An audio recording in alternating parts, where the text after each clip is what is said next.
Welcome to the Olathe Spark Starters Podcast, where it is our mission to inspire innovative ideas and empower educators to cannonball into personalized professional learning. We're your hosts, Jordan Billings, 7th grade social studies from Indian Trail Middle School, and Ryan Stevens, 8th grade social studies at Summit Trail Middle School. Our goals for this episode are to help listeners understand the importance of computer science in education today and to provide ideas and resources for implementing the Hour of Code in December. Okay, sounds pretty awesome. Our guest today is Nancy Smith. And Nancy, could you tell us a little bit about yourself? So I am a first grade teacher at Bentwood Elementary, and this is my 9th year back to teaching. It's my passion and love, and while I started out to be a reading language arts kind of teacher, I've really branched into the STEM kind of fields, doing a lot of different science things in my room and technology and just trying some new things with my first graders. Wow. And that sounds awesome to be able to do technology stuff with first graders. And just for those of us that forget, how old are first graders? They're 6 and 7. They're 6 and 7. Technology stuff with 6 and 7-year-olds. I mean, building the digital native, literally from the ground up. From the ground up. Awesome. Might take me a little bit longer, but we can get the job done. There we go. But, help some of us ready to go. So, okay. How do you define computer science? So when I think of computer science in my elementary classroom, I have multiple thoughts kind of going through my head, and it doesn't necessarily all have to do with a computer. My primary learners learn more when they are physically involved in an activity and they seem to be more engaged. So we might start out the year with an unplugged kind of activity. We might take the book Rosie's Walk and take the story events from that story and use a twister mat, and we'll lay down all of the pictures from the story, and my students will have to guide each other through the events of the story, trying to get to all the places they need to get, but then avoiding the rake and avoiding the farmer and things that are in the story to get to the chicken coop. And then the next day, we might take what we learned and have a blank grid worksheet, where the same idea, they're going to use the same Rosie and then make her go through, but this time they're doing it on their own in a different format.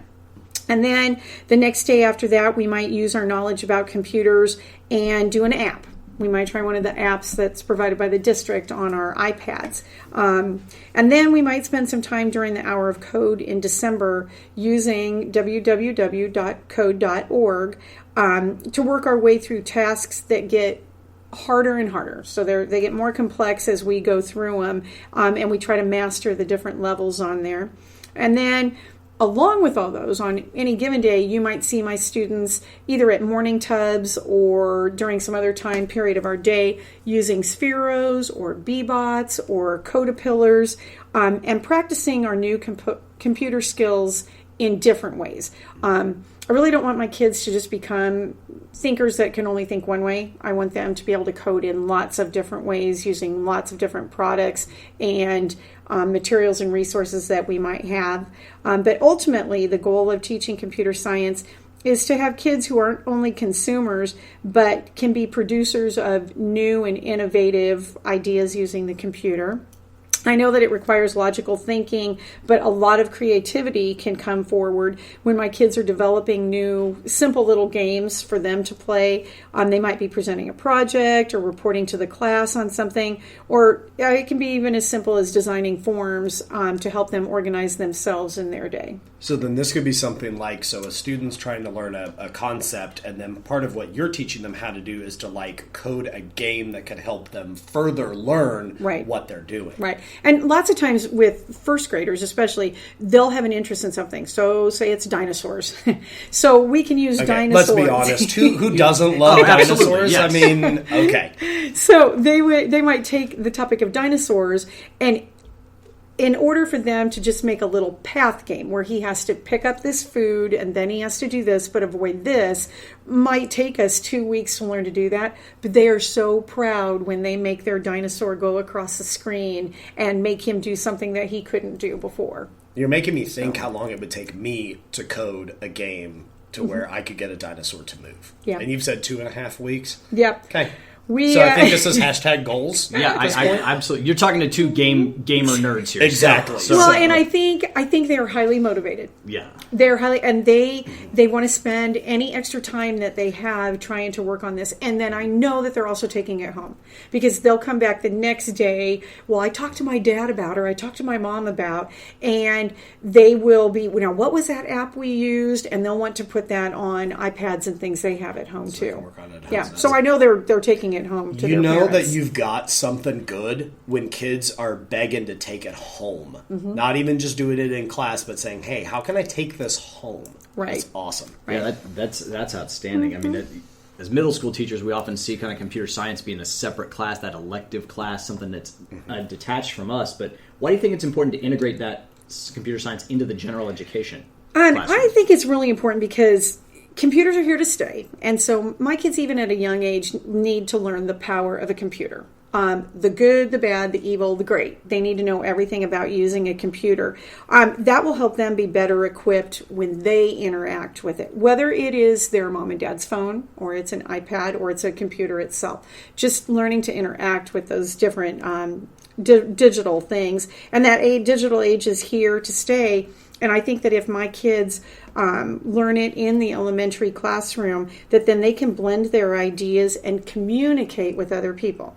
We use computers to communicate, whether we're communicating a game or an idea, or communicating through email.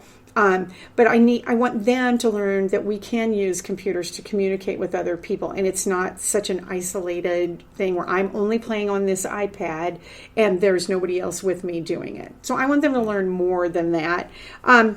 I think that one added benefit of computer science education is that kids learn to persist and persevere with problems. I think, again, some of us finding could a lot kind of of that. know you're finding like that little bit of code. Why is that dinosaur not moving forward? Right. And being able to talk to somebody else. I don't have to solve this problem on my own. I should involve other people in it, because you might have a great idea. Oh my gosh, that really helped me do the next step that I needed to do. So having other people in there so that they can learn teamwork and social skills as they do a lot of collaboration things. I also think that people need to be able to use digital formats to create. Not just computers are dry and they just do this and this and this, but how much you can create with it and how much you can make projects and things way cooler when you use a computer to do it. My elementary kids are very eager, very naturally curious about the computer, and when I show things online, well, how do they do that? How can I get this to do this in something that I'm doing? And so we kind of have the curiosity is a plus for my kids. In the careers that these kids are going to have in the future, it doesn't matter if they're going to be in the vocational fields or president of the United States. They're going to use computer science education in some way. And so I like to do a lot with careers in my room too. So as we're learning about this, well, how could I use this in career? What do people do now that use this in their jobs? And what can I use in the future? And so in order to do that, I think that it does, like you mentioned, need to be more than just a 1-hour pull-out program. While that's great, that sets the basis for keyboarding and some of those basic kind of skills. But I think that it can go further in the classroom where it has meaning and relevance in an activity or a topic or a book or something we're doing. I think about, kind of some of the stuff that you're talking about, which is that having this knowledge being everywhere, thinking about when you are in a job and you look at that job and you go, there's got to be a better way to do this. There has to be a more efficient system that we can do. And you're giving these kids, even at a first grade level, the ability to, I bet I could probably code something that could actually make this better, to take this up a notch. Right. So. Well, and my kids just think computer games just happen. Right. Yes. That I turn this on and here's this magic game. They don't understand all that went into developing that game. And so I want to show them, well, here's all the things. If you are interested in this topic and you think you're this great game player, well, what could you do with that? What could you do with that? Make it more than a hobby. Some of us had to blow into the cartridges a couple of times, and Well, and then you have a wonderful cross-curricular element there if you're talking English language arts here, because the best games have some sort of narrative story to them. Right. And the ability to write a good, compelling story, well, that ties in with our English language arts. And all of a sudden now they can see how these things work together and cross over. And looking at I'm sorry, you also have two history teachers here. Looking at things like, choose your own adventure. Absolutely. Games or whatever. Right. And I have created quite a few of my own unplugged activities that go right along with the books that we're doing. And so I'll create multiple sets of those that we might do as a whole group, but then I put them out as a center, and then the kids can go on their own and do it in a different way, either by themselves or with a partner or with a small group. And then they come back all excited, well, look what we did. This is different than what we did before. So I think that's kind of fun. I think a really big piece of this is getting teachers to be highly trained in order to do this. We might throw ideas around and say, oh, this is a great idea. You need to do this with your students. But if I don't have some training, I don't know the full power of the computer itself either. And I think that computer training needs to be ongoing. I think it needs to come from more than just companies that do the products. I think that we need a lot more teachers talking to each other, saying, this is how I'm using it in my classroom. How can you do it in here? Oh, I found this great. I am a great idea, or I did something more than what you did.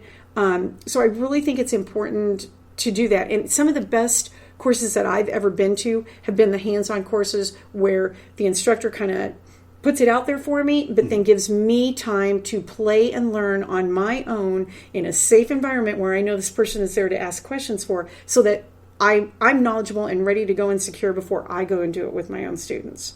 So I think that's really important. And if you're going to be successful in the classroom, teachers have to have more training. Exactly. In order to do it. Yeah, absolutely. So if you want to be, if teachers in other classrooms want to become involved in the Hour of Code, they're passionate about this, they love your energy, how can we do that? Well, the Hour of Code is amazing. It is completely free. It is worldwide. It's every December, but you don't have to do it on the exact date that they do. I think this year it's December 9th through the 15th. But you get a lot of support when you do. So you go on www.code.org, and everything that you need for the Hour of Code is right on there. But to make it even better, like I've talked about the training, if you go on unionstation.org down at Science City, they will. Who doesn't love Science City? Oh, absolutely, yeah.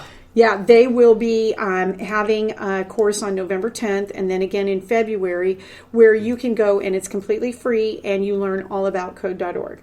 And they give you time. They explain it at all levels, whether you're a kindergarten teacher or you're a high school teacher. They offer examples for everybody. They give you time to go on and play around with the courses that are on there. It's updated every year. They archive and keep programs that they've done before, but every year they feature something new. 1 year it was Frozen. 1 year it was Star Wars. 1 year it was like Minecraft or Angry Birds. They do something different every year. But when you go to those courses, you get a lot of background information, you get a lot of free materials, you get a lot of free unplugged things to get you ready for the Hour of Code. Oh, that's good. But you don't have to take that course. Right. It's fun, and it really will spark your passion when you go to one of those courses. But you don't have to, because if you just go on code.org and you look under the courses tab that is on there, you will see the courses that are great to start out with if you have kindergarten and first graders. If you have second and third graders, start here. If you have fourth and fifth graders, you can go on all of these different tabs where you can actually play the games that the kids are going to be playing too. You think it's a game, but it really isn't. It really is teaching you how to code. It's teaching you how to go step by step. If you get it wrong, it won't let you go any further. You have to problem solve and persevere yourself to change those. But it's really amazing. And the great thing about it is you can reach out to the other teachers in your school. And so if you reach out to them and you have an Hour of Code in your school, your entire school could do it at the same time.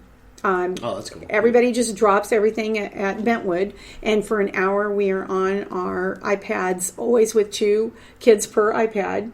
One is the driver and one is the passenger, and so they learn all about that. There are videos on this website that can get you going. There are teachers all throughout the district. You can easily hook up with those because there is a map on code.org, and you can see it will list all of the schools that are participating in it for the year. So I could call up somebody else and say, hey, this is what we're doing. What are you guys doing? And we can make it more of an experience instead of just a one-shot thing. Oh, I like that. You kind of mentioned something a little bit ago of saying that everybody in your entire school, they drop everything and we're on our iPad, but you kind of mentioned that you don't have iPads for everybody. Right. So how can I involve students in coding if I don't have enough iPads or computer access? Okay, so you can start with the unplug, like we've mentioned before. Unplug just means that you're not using a computer. You are doing the same things, teaching kids step by step and directions that a computer, the thinking pattern that it does when it comes up with a game that someone has programmed into it. But you can do unplugged activities that kids can do as whole groups. Like I said before, they can do it with a partner, or they can do it by themselves. Really, I've mentioned before, twister mats are amazing. Twister mats go on sale at Black Friday. So, okay. So that's coming up. You can get them much cheaper. I'm pretty sure this episode will come out before then. So I'm hoping everybody's dog-eared that day. They are amazing because they have those circles all set up in a grid format, and they're big enough that everybody can use them. They're durable because they're plastic that the kids can walk on. They can be wiped off. I can tape things to them. If I want to tape them, I can move things around. And what I really like is that the top, if you turn them out the right way, the top row is green and the bottom row is red. And so with my little ones, we do the green first, and they kind of know where to start on the mat, and then they know where to stop to get them going. But you don't have to. I've turned it all different ways. But that's just a little bonus with the twister mat. But once you do a few of these activities, the kids start to develop them on their own. And they will take a book that they are reading, and they will take the main character, and they'll draw the little character, and they'll put it, when you're doing, the other part, sorry about that. We do the big mat, but then what I can do is I can make a twister mat that's on Xerox paper. And so it's on cardstock, and it's the very same twister mat. So then my kids can make their own characters and to go on the twister mat and go through the path. They make their own little guys. They put it on a binder clip so he stands up like a Candyland figure, and they can make that figure go through the mat also. And my kids have made them, our 5th graders have made them. They develop their own games once we've played some of these unplugged things. But another thing that you can do that really got me into this the first year was we had an all-school assembly before we did the hour of code, and so everybody came into the gym. And every year since, I've tried to do something that highlights technology in different careers. And how do you use coding, and how do you use computers, and how do you use iPads, and just all of the different forms of technology out there. So the first year that we did it, we had Garmin, and they came out and they showed all of the, from the very first things they developed until what they're doing now. We had the Olathe Fire Department come out with their bomb robot kind of guy, and he came out and showed them. I'm sure that there were some kids excited about. Okay, the best part of that whole thing was when we call the kids down to the gym, we play Mr. Roboto on the intercom, and that's your cue. Who doesn't love sticks? Well, it's on my playlist. And when the fire department happened to be coming in at the same time that we were playing it, and one of the firefighters just totally broke out into dance. He's like, I have not heard this forever, and this is one of my faves. So that was really fun to see him dancing with the robot. That's awesome. But we've had them come. We have local resources that are great. We have Olathe South, the computer science kids over there. Right. They come almost every year, and they do a big unplugged activity using our principal in the front of the whole school to show that. We've had Johnson County Community College. Those students come over, and they do things, and they talk about how they're getting ready for careers and what they did in high school and middle school to get ready for where they are. And then all of these people stay and help our kids get ready, especially our kindergartners, get them on the iPads and ready to go. But really, code.org, everybody can do. It's very self-explanatory and very fun. Our latest one was we had one of the creators of Google Earth. He came and did a whole presentation for us on Google Earth and talked about what we did with that one was we had a whole school pirate theme. So everybody dressed up like pirates. And he showed a map, like a pirate map, and how we started with just a general map, and now where we are with maps. And we have Google Earth, and we have, oh my gosh, the technology that happened in order for that to do. So my goal this year, I'm kind of on an agricultural kind of thing, doing a lot of ag education in my room. And so I want to bring in a drone operator who works for agriculture, who does things with farming, and I want him to fly the little drone in the gym and be able to the kids to see it, and then talk about how even farmers use technology and coding in their careers too. Absolutely. So, I think really when you just involve as many people as you can, I think it's just amazing, and the kids remember that, and they're, oh yeah, I can do this. So I might be interested in firefighting, but I don't really want to be a firefighter, but what else in public service can I do and use computers? I love that world. I don't necessarily want to be this, but what else can I do? I think that all of this goes together. Coding, computers, iPads, just all of this technology goes together, and I want to expose my kids to all of it. Well, that is just some amazing stuff. Wow. There's so much that we could get into here at this point. So I know we've got listeners who are going to want to learn a lot more. So if they want to learn more from you, where can they find you online? So I'm on Facebook, Nancy Lee Smith. I do a lot of posting about things that we're doing in our classroom then. And then I'm on Twitter at Wiggleworm7. Wiggleworm was the name of my daycare, so Gotcha. I just have not changed that, so it's Wiggleworm7. Well, you shouldn't change it now. People are going to be following you. That is an epic Twitter handle. It is an epic Twitter handle. So, usually as we kind of think about, as we kind of are coming to a close, it's kind of sort of our reflection a little bit, which is to kind of ask you if you know somebody in the district who's been a spark starter for you. Okay. Well, very much Ariel, who has started this whole podcast kind of thing. Absolutely. And then Kristen Lester from Green. Well, when I knew her, she was at Green Springs, and then moved up to the iPad. Both of those educators took me under their wing. So when I left the district to stay home with my boys, if I would have stayed, I would have learned how to do PowerPoint. But I left and stayed home with my boys for 17 years. And so I came back to the classroom and my overhead projector was gone. And it gave me a little bit of stress. And here's this projector on my ceiling. And here's all these things that I didn't know how to do all this stuff. Both of these two take the time. They are patient with me. They do not use that mean teacher voice with me or get exasperated with me. And they have really encouraged me to try a lot of different things. And I'm in awe of the things that both of those ladies do and how readily they share their ideas with me. So those are my Spark Starters. Well, two great ones. Yeah, absolutely. We're pretty honored to get to work with them on this podcast.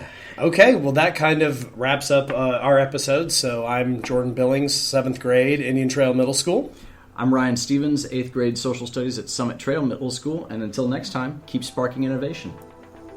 As always, check out the most recent aim to nominate a Spark Starter. There's a tab and a form to fill out where you can nominate somebody who's sparking innovation around you so that they can be recognized in the district. We'd love for you to reach out to us on Twitter. You can follow us at Olathe Spark. I'm Jordan Billings. You can follow me at Mr. Billings Class. I'm Ryan Stevens. You can follow me at Coach_Stevens. That's STEPHANS. Until next time, keep sparking innovation.